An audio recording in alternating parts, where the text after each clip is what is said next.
Le franc CFA, symbole controversé d'une domination économique héritée de la colonisation française, reste encore aujourd'hui la monnaie officielle des pays de la zone CEMAC dont fait partie le Tchad. Pourquoi ce système monétaire perdure-t-il plus de 60 ans après les indépendances?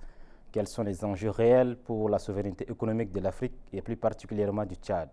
Pour en parler, nous recevons Kémi Séba, président de l'urgence panafricaniste. Il est aussi fervent opposant au franc CFA. Monsieur Kémi Séba, bonsoir et merci d'avoir répondu aux sollicitations de la MRTV qui vous accueille sur son plateau. Bonsoir à vous, c'est un plaisir d'être là. Plus de 6 décennies après les indépendances, plusieurs anciennes colonies françaises utilisent encore le franc CFA. Comment expliquer cette situation? On est dans la survivance d'un système néocolonial qui ne veut pas cesser de vivre, qui veut continuer plus que jamais à exister, parce que la domination et le rang mondial de l'oligarchie française dépend en réalité de sa capacité à assujettir sur le terrain économique, politique et autres ces anciennes colonies qui sont aujourd'hui, de toute façon, qu'on le veuille ou pas, encore malheureusement ces précarés. Mais il y a un réveil générationnel que nous incarnons avec d'autres. Un réveil générationnel qui pousse une partie importante de la population d'Afrique, entre guillemets, dite francophone, à aller vers la voie de l'autodétermination.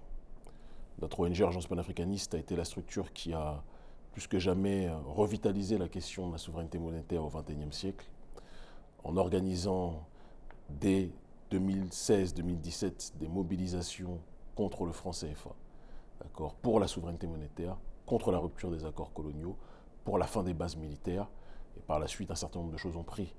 Donc nous sommes confiants, ça fait 10 ans que notre organisation a été créée, en 2015, et pour les 10 années, nous avons décidé plus que jamais de remettre au centre des enjeux, des débats, la question de la nécessaire abolition du franc CFA et du changement paradigmatique sur le terrain économique. D'accord, vous venez de dire qu'il y a eu une autodétermination. Alors dites-nous, existe-t-il selon vous des accords secrets ou méconnus qui lieraient la France et les pays de la CEMAC et qui orientent les choix économiques des pays qui ont encore le franc CFA comme monnaie officielle? Aujourd'hui, avec malheureusement Internet, les choses ne sont plus secrètes. Le peuple est au courant, le peuple est renseigné. Comme je le disais tout à l'heure lors de notre conférence mobilisation, le peuple est informé. Et les accords, par exemple, de coopération sur le terrain militaire ou sur le terrain monétaire avec la question du franc CFA, qui poussent les nôtres et certaines élites africaines, certaines je dis bien, à agir en étant comme, entre guillemets, tenus en laisse politiquement, cela entraîne un processus quelque part de soumission, et que certains qualifieraient de soumission, de servitude volontaire, un petit peu comme le caractérisait, le qualifiait la Boétie en ce qui concerne cette réalité. Ces accords de coopération, qu'on appelle nous accords de colonisation, permettent à la France d'être priorisée sur un certain nombre d'aspects, sur le terrain de justement la coopération militaire, sur le terrain justement de la coopération monétaire. On est au XXIe siècle. Comment peut-on expliquer par exemple qu'aujourd'hui le représentant du Trésor français puisse siéger aux réunions de la Banque centrale des États d'Afrique centrale? C'est un scandale qu'il ait le droit de veto, c'est un scandale. Comment pouvons-nous expliquer aujourd'hui que 50% des réserves de change, avant c'était secret, maintenant ça ne l'est plus, d'accord, sont reversées sur un compte d'opération donc du Trésor français? 50% des réserves d'échange émanant de la Banque centrale des États d'Afrique centrale. Ce n'est quelque chose d'inacceptable et c'est quelque chose d'impossible à tolérer pour notre génération. Et c'est dans ce cadre-là, en réalité, que nous nous situons. Alors, Monsieur le Président, certains observateurs estiment qu'une rupture brutale avec le franc CFA pourrait exposer des pays comme le Tchad, qui n'a presque pas de produits d'exportation en dehors du coton et du pétrole. Est-ce qu'il ne faille pas préparer d'abord ces pays à cette éventualité? Mais personne n'a jamais parlé de rupture brutale. J'ai commencé ce combat depuis 26 ans. En 26 ans, j'ai eu le temps de faire des enfants, j'ai eu le temps de bâtir une famille. Personne ne parle du fait de rompre les choses brutalement, mais il faut qu'on soit dans une dynamique prospectiviste et qu'on soit dans une démarche de comprendre que si on veut bâtir demain, on doit le commencer et le travailler aujourd'hui. En Afrique de l'Ouest, on a quand même réussi à effectuer et obtenir un certain nombre de changements structurels. Certains pourraient dire que ce n'est pas assez, mais ce sont des victoires historiques. Suite aux mobilisations de l'ONG Urgence panafricaniste et du Front anti-CFA que nous avons constitué intégralement, jusqu'à preuve du contraire, le compte d'opération en Afrique de l'Ouest a été fermé. Et 50% des réserves de change qui a été reversées sur le compte d'opération de la Banque de France a été clôturé et ces 50% des réserves de change ont été renvoyés à la Banque centrale des États d'Afrique de l'Ouest. Ça, c'est le fruit de nos mobilisations et du pressing que nous avons réussi à organiser vis-à-vis de la puissance, entre guillemets, néocoloniale et de ses affidés. D'autre part, le représentant du Trésor français, aujourd'hui, suite à nos mobilisations, n'a plus le droit de siéger au sein des réunions de la Banque centrale des États d'Afrique de l'Ouest. Il y a une question que je me pose en toute logique, parce que j'essaie d'être le plus rationnel possible sur la question politique. Comment l'oligarchie française peut reconnaître que ces démarches ne sont pas normales en Afrique de l'Ouest et ferme les yeux en ce qui concerne ces démarches en Afrique centrale? Eh bien, vu qu'il y a une sorte de cécité émanant des autorités françaises en ce qui concerne ces injustices sur le terrain structurel, en ce qui concerne la gestion de la monnaie, eh bien nous déplaçons maintenant aussi en Afrique centrale et nous disons que ce qui n'est plus valable en Afrique de l'Ouest, il n'y a pas de raison que ça ne soit plus, que ça soit encore valable, excusez-moi, en Afrique centrale. Je terminerai en disant qu'il y a un élément fondamental que nous stigmatisons parce que nous voulons un changement dessus et nous sommes nombreux à le vouloir, d'accord ? La parité fixe à l'euro est un gros problème pour les économies africaines. Le fait que notre monnaie soit adossée à l'euro, quand on sait que l'euro est une monnaie beaucoup trop forte pour les économies locales, cela anéantit tout processus de compétitivité. Et la balance commerciale des pays d'Afrique de la zone franc est déficitaire. C'est quelque chose que l'on doit corriger. Et c'est pour ça que nous voulons un taux de change flexible, arrimé à un panier à devises, pour être en adéquation avec la fluctuation de nos économies. C'est une démarche saine, c'est une revendication responsable. Et comme le disait notre conseiller, décidément, excusez-moi, et comme le disait notre conseiller en économie au sein de l'ONG Agence panafricaniste, en l'occurrence notre aîné et grand frère, l'ancien président de l'Assemblée nationale, le professeur Mamadou Koulibaly, agrégé en économie, cette revendication est une revendication fondamentale. Nous sommes nombreux à vouloir aujourd'hui un taux de change flexible arrimé à un panier à devises. Donc nous nous battons pour ça. Nous savons que le gouvernement français ne veut pas ça parce qu'en réalité, cette fixité vis-à-vis de l'euro arrange les entreprises françaises, mais malheureusement défavorise les économies africaines.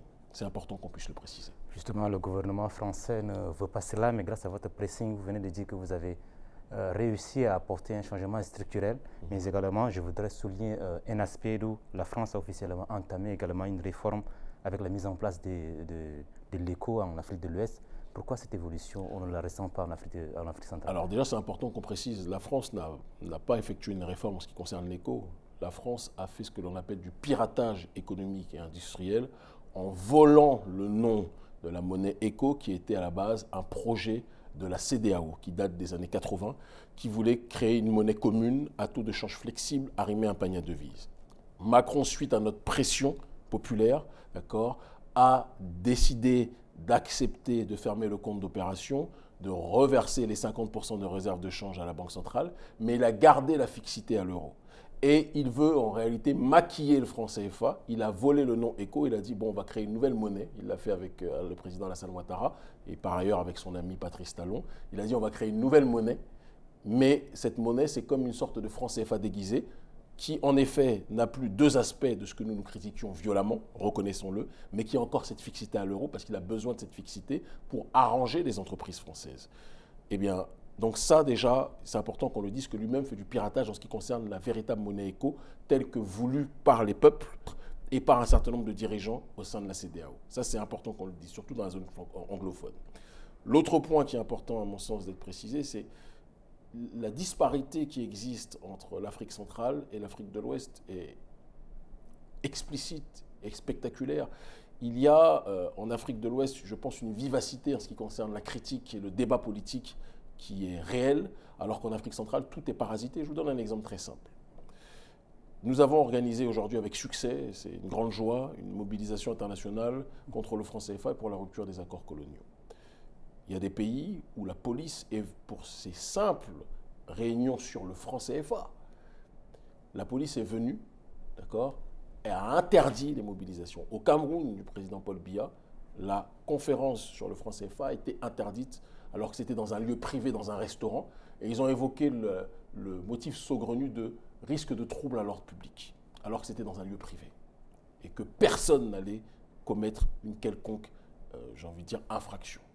Donc il y a une hyper-susceptibilité. Il y a 3 semaines, on était arrêtés par les services secrets pas forcément les plus outillés, mais les services secrets du Congo-Brazzaville.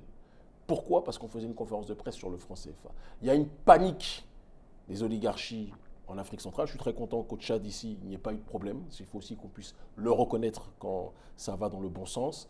Parce que je pense qu'il y a au sein des autorités des gens, d'accord? Il y a des gens qui nous combattent aussi au sein des autorités ici, hein, ça, il faut qu'on soit clair.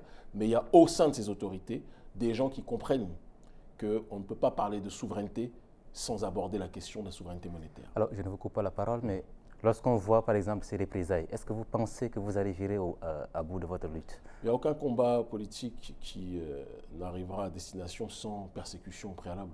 Ça fait partie des règles du jeu. Lorsque j'ai commencé ce combat politique à une époque où je n'avais pas de barbe mais j'avais les cheveux, c'était déjà le deal que j'avais passé avec moi-même. Je savais que rentrer dans ce combat politique, c'était risquer les arrestations, risquer les incarcérations, les menaces de mort, les surveillances et une vie qui est sur le fil. Mais ça fait partie des sacrifices pour que l'on puisse avancer.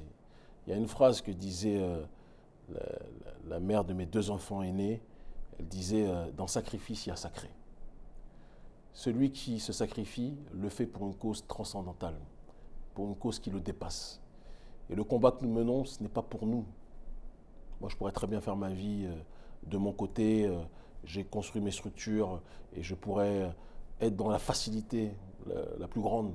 Mais j'ai décidé de me dire que ma vie ne sera pas épanouie tant que le sort collectif de notre peuple ne sera pas amélioré. Et tant qu'une partie des nôtres sera asphyxiée, c'est le peuple africain dans sa globalité qui sera écrasé.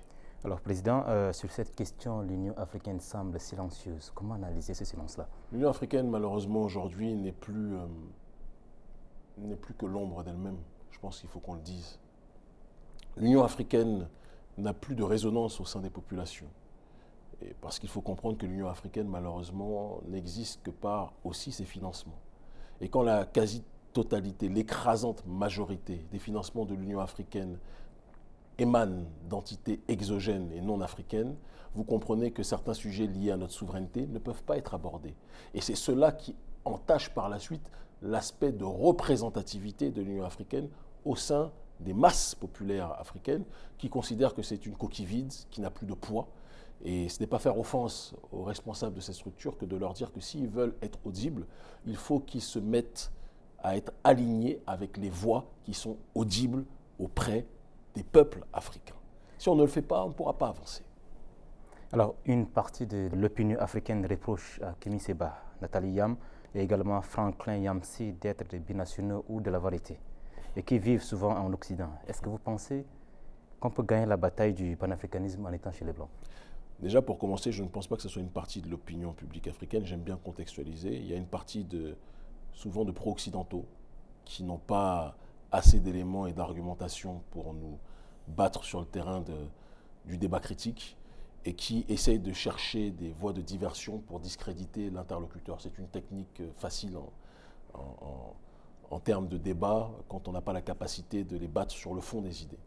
Moi, pour commencer, je suis rentré en Afrique depuis 2011. Rien de m'y forcer. Donc quand les gens disent vivre en Occident, je pense qu'on est plus dans la débilité politique qu'autre chose.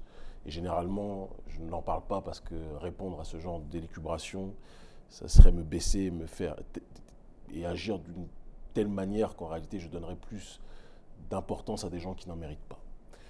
La réalité des faits est que le panafricanisme n'est pas né à N'Djamena ou à Cotonou ou à Accra ou à Monrovia ou ailleurs. Le panafricanisme est né en Occident. Il est né dans la diaspora. Il est né dans des territoires colonisés, d'accord, dans les Amériques. Il n'est pas né en Afrique, sur le continent. Les gens ne connaissent pas l'histoire, donc ils parlent en disant comment ils peuvent mener le combat panafricaniste en étant loin. Mais ce sont des gens qui sont loin du continent africain qui ont créé le panafricanisme. Et par la suite, Nkrumah se l'est légitimement approprié et en a fait un panafricanisme institutionnel sur le continent. Donc ce débat qui consiste à dire les Africains qui sont loin ne peuvent pas mener le combat panafricaniste, c'est un débat de gens qui ne maîtrisent pas la science politique et je ne m'adresse pas à eux généralement. J'essaie de gagner du temps dans le cadre du combat qui est le nôtre. Ensuite, je ne suis pas là pour parler de ma sœur et proche amie, grande sœur Nathalie, ou de l'aîné Franklin Yamsi. Ils sont assez grands pour se défendre et si eux, ils estiment qu'ils doivent répondre à ça, ils y répondront. Moi, ce que je peux vous dire avec simplicité, c'est que je suis né en Occident, je suis rentré sur le continent. J'ai fait ce choix alors que rien ne m'y forçait. Et pendant que certains sont ici, ils sont prêts à tout pour partir là-bas. Moi, je suis né là-bas, je suis venu ici. Je pense que c'est la plus grande des réponses que je peux donner. Nathalie elle-même, elle rentre à chaque fois qu'elle le peut régulièrement. Elle vivait en Côte d'Ivoire, je pense que vous avez tendance à l'oublier. Elle a été expulsée de Côte d'Ivoire et renvoyée en Occident, alors qu'elle avait fait sa vie en Afrique depuis très longtemps. Donc les gens, il faut qu'ils creusent quand ils veulent parler des choses et qu'on puisse être dans l'élévation de la réflexion pour avancer dans un certain nombre d'issues qui sont importantes et vitales pour nos populations. Alors, Président, la même opinion africaine pense que les nouveaux panafricanistes sont très proches des chefs d'État africains qui sont peu regardants sur les droits humains et qui embastillent toute voix discordante dans leur pays. Ne craignez-vous pas d'être taxé de dictature? Bon, déjà, de un, comme je vous l'ai dit il y a quelques minutes, je pense qu'il faut circonscrire. Ce n'est pas la nouvelle opinion panafricaniste. Je reviens, il y a aujourd'hui une masse critique qui suit le courant panafricaniste que nous illustrons et que nous caractérisons. Cette masse critique comprend le combat que nous menons et c'est pour cette raison que partout où nous allons, nous réunissons des foules, comme ça a été encore le cas aujourd'hui à N'Djamena.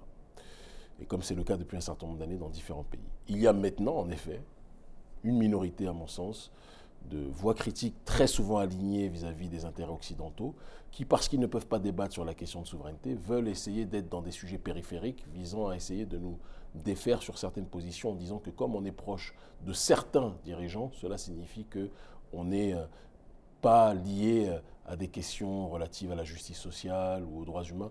Vous savez, j'ai une organisation qui a été créée en 2015, que je préside, Urgence panafricaniste, que vous connaissez comme bon nombre d'entre nous aujourd'hui. Cette organisation a pour axe tripartitionnel la justice sociale, la souveraineté, d'accord ? C'est important qu'on le dise, et la défense aussi de notre identité. Aujourd'hui, en ce qui concerne la justice sociale, peu d'organismes font le 10e de ce que nous faisons sur le continent africain en proposant des microcrédits sans intérêt auprès de familles en état d'extrême précarité, en étant proches des populations qui sont dans une sorte d'être ostracisées, d'accord ? Nous faisons ce travail. Malheureusement, les médias, ce n'est pas ce dont ils parlent le plus, mais nous le faisons et ceux qui nous suivent attentivement le savent pertinemment. En ce qui concerne les droits humains, il faut préciser la critique qui est énoncée. On parle de quoi? Des pays de l'AES? C'est de ça dont vous parlez, je suppose, parce que les seuls dirigeants dont je suis proche, ce sont les dirigeants de l'AES, à quelques exceptions près, en effet, qu'il y a sur le continent africain. Je réponds de la manière la plus simple possible que ces pays sont en guerre. Et quand l'Occident, pour essayer de déstabiliser ces régimes, les accuse de tuer des terroristes ou de tuer des factions déstabilisatrices, moi je réponds que quand l'Occident a bombardé la Libye, ils sont venus parler des droits humains.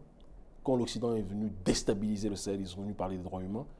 Pourquoi quand nous luttons contre le terrorisme, ça devient des crimes et des atteintes aux droits humains? C'est quelque chose qui me pose problème. Cela ne signifie pas que tout est parfait. Il y a des choses qui doivent être rectifiées, qui doivent être améliorées. Moi, j'en parle en off à qui de droit à chaque fois que j'en ai la possibilité. Mais je refuse les voix pro-occidentales qui viennent donner des leçons, alors que ces dernières ne sont là juste que pour demander quelque part à la puissance néocoloniale de revenir de là où elle a été chassée. D'accord, Président.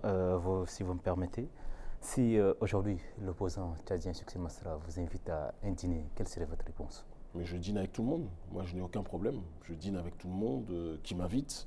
Si on est d'accord pour se mettre, en tout cas, dans une démarche d'être aligné sur la question de la souveraineté, moi, je peux parler avec tout le monde. Si, par contre, on n'est pas d'accord sur la question de souveraineté, c'est sûr que je ne vais pas aller manger avec vous. Il y aura peut-être du poison dedans. Mais une chose est certaine, c'est que je l'ai dit et je l'ai répété, que ce soit de la majorité ou de l'opposition, on a vu des gens de toutes parts, déjà à différents endroits durant cette semaine. Officieusement, on a vu des gens de l'opposition, des gens du régime en place. Et si Masra veut me rencontrer, je pars bientôt. On a nos représentants ici. Moi, je n'ai aucune objection tant qu'on se met d'accord sur la question de l'autodétermination. J'ai eu vent par le passé de propos, à mon sens, peu honnêtes qu'il avait tenus à notre rencontre, où il disait que le panafricanisme, ce n'est pas se soumettre à la Russie. Personne ne se soumet à la Russie. Je pense être une des voix parmi le Sud global qui prône une alliance avec le Sud global en étant très critique, d'accord, de ces alliances et en étant très regardant justement vis-à-vis de ces alliances. Je connais très peu de voix panafricanistes qui ont été capables d'aller en Russie et de dire aux Russes « Nous chassons le système néocolonial et nous prenons le partenariat avec des nouvelles forces du Sud global et de la majorité mondiale, mais si vous essayez de faire le millième de ce que les Français ont fait sur le continent, nous vous combattrons. Je l'ai dit en plein Parlement russe. Je connais très peu de dirigeants africains qui ont été capables de le faire. Donc moi, je suis très aligné sur ma démarche. Par contre, il est évident que je ne suis pas d'accord quand certains politiciens vont se réfugier à l'ambassade des États-Unis ou autres. Ce n'est pas ma conception, parce que s'il y a une puissance déstabilisatrice dans ce monde aujourd'hui, et néocoloniale dans ce monde, c'est le gouvernement américain. N'importe qui de renseigner le sait. Donc je ferme la parenthèse dessus. Et pour revenir à Masra, s'il m'invite et qu'il veut qu'on parle de l'autodétermination, qu'on se mette d'accord sur certains aspects, moi je suis ouvert à la discussion, comme je suis ouvert à la discussion avec des gens au sein des autorités. Je n'ai aucun problème. Ce qui m'intéresse, c'est que les sujets d'autodétermination avancent, que les problématiques liées à la souveraineté politique, économique, culturelle, militaire avancent, et c'est dans ce cadre-là qu'on pourra avancer en réalité. Ok, Président, beaucoup pensent que la France est l'acteur majeur du néocolonialisme en Afrique. Par contre, vous parlez des États-Unis. Comment expliquer cela? Moi, je pense que l'oligarchie néolibérale est la puissance déstabilisatrice dans ce globalisme que nous connaissons aujourd'hui au XXIe siècle. Et avec l'effondrement du mur de Berlin, le capitalisme a vaincu le communisme. Le communisme aujourd'hui, c'est de la distraction que l'on voit en Occident, même si la grille de lecture marxiste me paraît toujours importante pour analyser les sociétés, même si Marx lui-même s'est inspiré de l'analyse de sociétés traditionnelles sur lesquelles on pourrait revenir. Il n'a rien inventé, il a juste relaté. Mais le capitalisme au XXIe siècle a connu une mutation et est rentré dans une forme de dérégulation extrême. Le capitalisme était déjà problématique par essence, mais a connu sa mutation ultime à travers le néolibéralisme, à la fois économique et sociétal. Et aujourd'hui, l'élite néolibérale est la puissance ultime coloniale. Et la maison mère de l'élite néolibérale, sur le terrain économique, c'est les États-Unis et c'est l'Union européenne. Personne ne pourra le nier. Là où, par contre, il peut y avoir des nuances, c'est sur le néolibéralisme sociétal, où l'Union européenne est la championne, devant, contrairement aujourd'hui, j'ai envie de vous dire, aux États-Unis ou avec Trump sur le néolibéralisme sociétal. En effet, il est en train de lutter contre ça. Mais ça reste un champion du néolibéralisme économique. Et on ne peut pas être dans une volonté de justice sociale sans critiquer le néolibéralisme économique ou sociétal. Et c'est la raison pour laquelle je dis que la France n'est pas la seule puissance déstabilisatrice pour nos pays. On l'a vu avec notre frère, le président Ibrahim Traoré. Le gouvernement américain cherche évidemment à tout faire pour le déstabiliser. Et au-delà de déstabiliser l'AES, parce qu'on parle de lui, mais c'est l'AES globalement qui va le déstabiliser, il faut qu'on prenne au sérieux les multiples attaques qui nous touchent. Il y a la France, l'oligarchie française, que le peuple français, ce n'est pas lui le responsable numéro un, c'est ses autorités, l'oligarchie européenne et l'oligarchie américaine qui, je pense, doit être regardée attentivement. Et ça ne veut pas dire que l'on accueille naïvement et bêtement les autres puissances que sont la Chine ou la Russie ou autres en leur disant faites ce que vous voulez. Non, il y a des partenariats, on veut du gagnant-gagnant, d'accord? L'Iran ou autre, du gagnant-gagnant. Mais nous sommes et nous serons toujours très regardants vis-à-vis de ceux qui viennent désormais commercer avec nos États. Est-ce que cela est une interprétation qui ne dit pas son nom? Interpellation ou interprétation? Oui, interpellation, bien sûr. Vous savez, moi, ma responsabilité en tant que président de l'ONG Urgence Panafricaniste, c'est de ne jeter de fleurs à personne.